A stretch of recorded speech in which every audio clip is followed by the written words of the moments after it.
اهلا بحضرتك. اهلا بيكي. سؤال حلقتنا بيقول لو قابلت الرسول عليه الصلاة والسلام في الحلم هتطلب منه ايه او هتتمنى ايه؟ اتمنى السعاده للناس كلها ولاولادي. وهتقول له ايه بقى في العموم؟ ربنا ينصر الاسلام.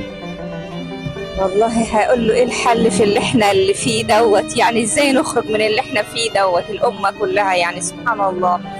فوالله الحال بقى يرسى له، وهنقول يعني الرسول صلى الله عليه وسلم يدعي لنا ويدعي ربنا يهدي شباب المسلمين وبنات ولاد المسلمين اجمعين يا رب ويوفقنا، اللهم امين. يعني هي الامه دلوقتي في حاله صعبه، وربنا يا رب ينصر اخواننا في غزه، هم يعني شايلين عن الامه كتير، وربنا يعني قلوبنا كلنا معاهم يعني.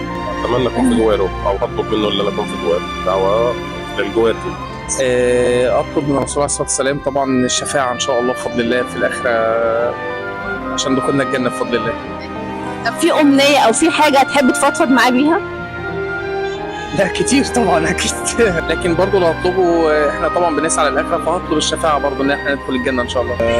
هقول له انت وحشنا قوي، وكان نفسنا نبقى معاك في الزمن اللي انت فيه، واحنا مفتقدينك ومفتقدين ارائك الحكيمه، ومفتقدين